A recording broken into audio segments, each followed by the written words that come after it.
So yeah, today I will talk about firmware updates for NovaCustom devices, Intel boot card e-fusing process. I will explain it in a simple way, and I will tell you something about our marketing strategies. Okay, arrow down. Okay, so something about NovaCustom. I established this company in 2015, and it's called NovaCustom in 2018. We are based in the Netherlands, and what we do is offering custom computers. At this moment, only laptops. We provide them with, for example, with custom laser engraving, and of course, we supply these nowadays only with the shower cardboard firmware. We support both Windows and GNU Linux, even both at the same time as a dual boot setup, and we highly value the right to repair, privacy and security aspects, as well as sustainability. You can find more about our company on novacustom.com. So these are the things I will talk about. The firmware related roadmap is something I will show you. Then the Fedora Ready program, which I will show you in a minute. Then an update about the hardware kill switches, which we had planned. Intel boot cards, e-fusing, as I said. Also the marketing strategy, how it compares to other, let's say, classic companies. And for those who missed it, we have some exciting new products that will come. The USA have recently announced import tariffs, which we're not so happy with because our customers will eventually pay a lot more for our products. Okay, so this quarter and maybe probably next quarter, we have a lot of new stuff on the firmware side, which one thing that is not really firmware based because it is based on the current releases is the Fedora Ready program. So we are now part of the Fedora documentation. EDK2 rebase is of course firmware related. So all the models that we have with the shower cardboards will get the EDK2 rebase to the latest version. UEFI capsule updates is something we are working on. Intel boot card support, e-fusing, which I will talk about. Sleep in charge ports for USB devices. Quiet boot, fast boot, increased performance for our iGPU models, NVIDIA GPU disabling options, and of course, as always, bug fixes. Something that we will consider to have afterwards is FWUPD LVFS support. Maybe also the ability to disable M.2 SSD within from the firmware. We are monitoring if we can launch an AMD model, which will probably be next year, maybe late 2026, maybe even summer 2026, who knows. And as always, we are open to suggestions, especially on the firmware side, which is what this discussion is all about, of course. So the Fedora Ready program, the V54 and V56 series are now part of that. So Fedora Ready is not an official certification or formal partnership with the Fedora or Red Hat team, but it rather is support from Fedora to hardware vendors that ship their hardware pre-installed with Fedora Workstation, essentially. They have a requirement for that, which is that Fedora is working out of the box without any modifications.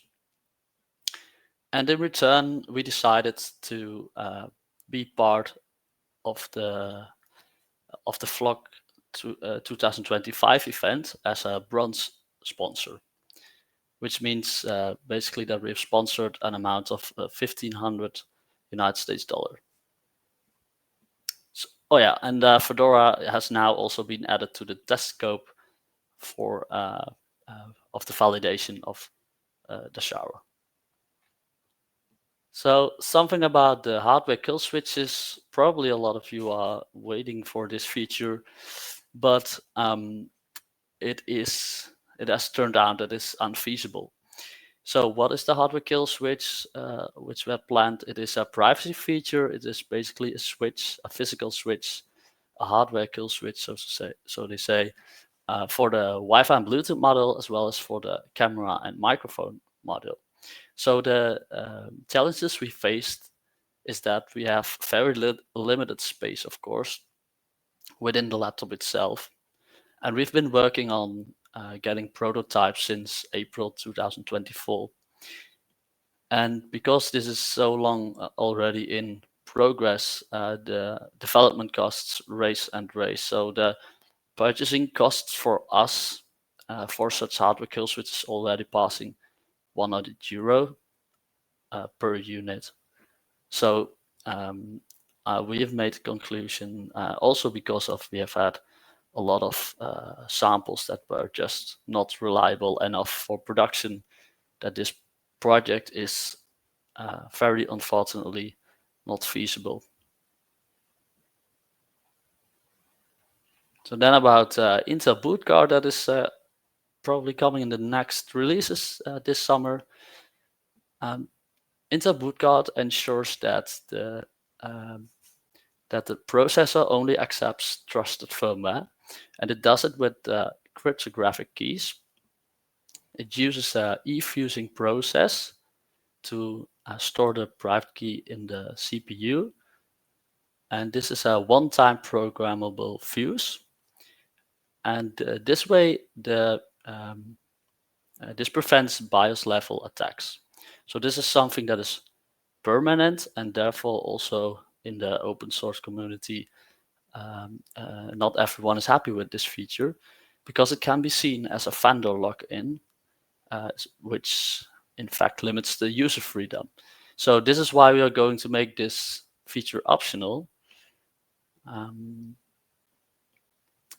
Yeah, the private key is managed by NovaCustom, and we will make sure that we secure this private key as much as possible, because we want to, of course, prevent that the key is being leaked, like we've seen before with the MSI laptops, Lenovo laptops, but also with Clevo's proprietary firmware, so the hardware that we have, and there the original firmware from also have the private key of Intel boot card leaked, which essentially makes the security feature not reliable any longer.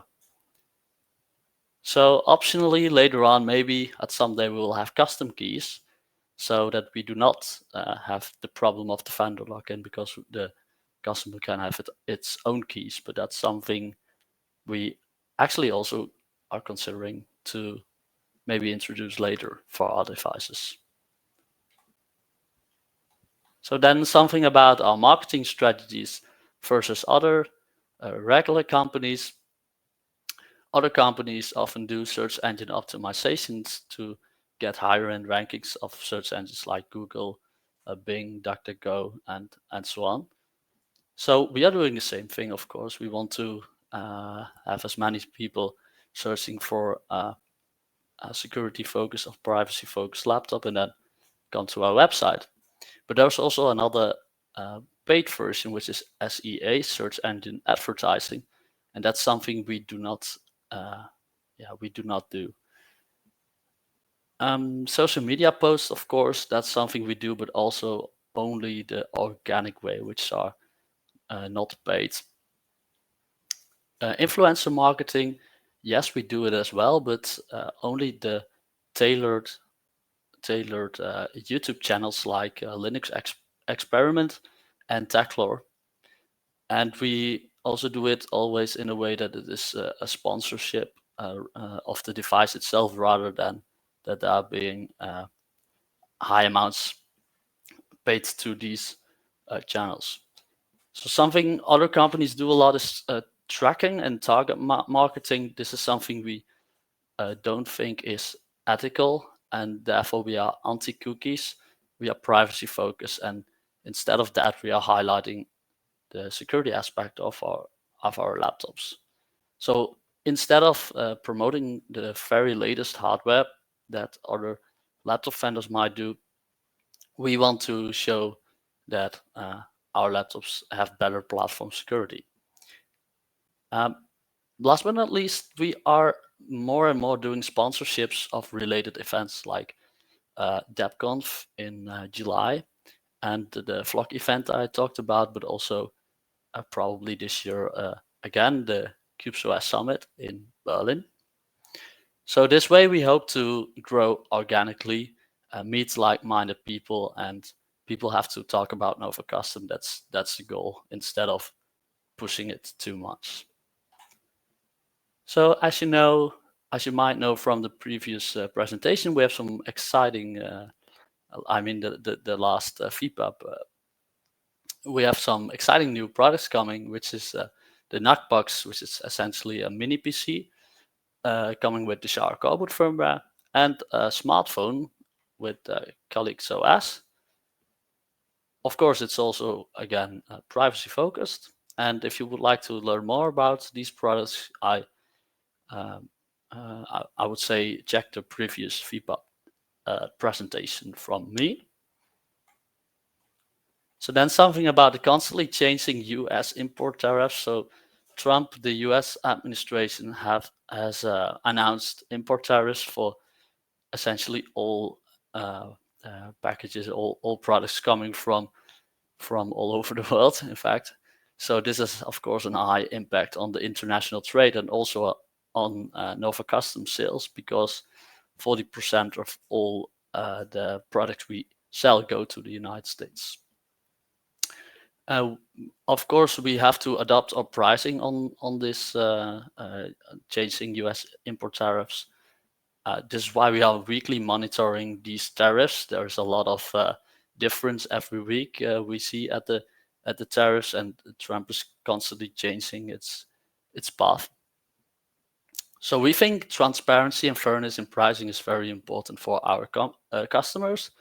This is why we deliver our products also always, in fact, with the delivery duty paid service, which essentially means that all the VAT, but also import tariffs and all related taxes are charged to us instead of to the customer. So all these costs are already included in the sales price.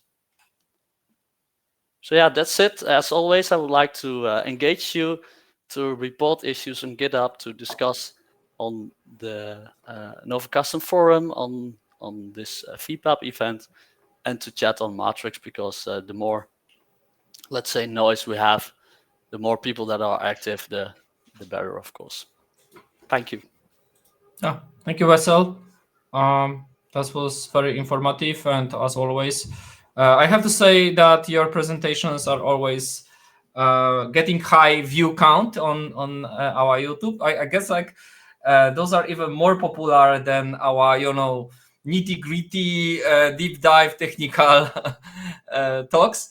So congratulations on that. You are very some of your presentations have high view count. Thank you. And of course, thank you very much for sponsoring all the Linux events. That's very important. I think that's a grassroots methodology for building the ecosystem. Yeah. And of course, it would be great if you could sponsor CubesOS, but I guess it's up to your decision based on the prospectus, which is already online. I will have to check the details, but I'm definitely considering it, and I think the chances are very high that we will become a sponsor again for this year. Yeah. Thank you very much. So maybe, I guess we have 4 minutes. I don't see much of the questions.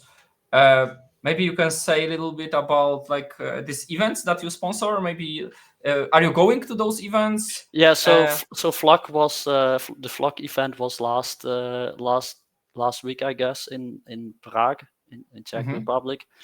I could not be there due to other other priorities, but are you going to the Debian one, or yes, the yes, Debian we one? are silver sponsor for the Debian conference in Brest in France in July, and we will be standing there with our stand showing our products.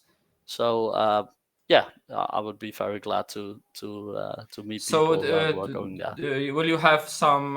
Will you have some stand there, or Yeah, how this will look? yeah, Okay. we have a stand at a job fair, but we essentially just show our products and hope to get in contact with a lot of yeah, like-minded people. Okay. So, what I have to say is, like, please post some pictures from the conference, Sure. so we can push Yeah.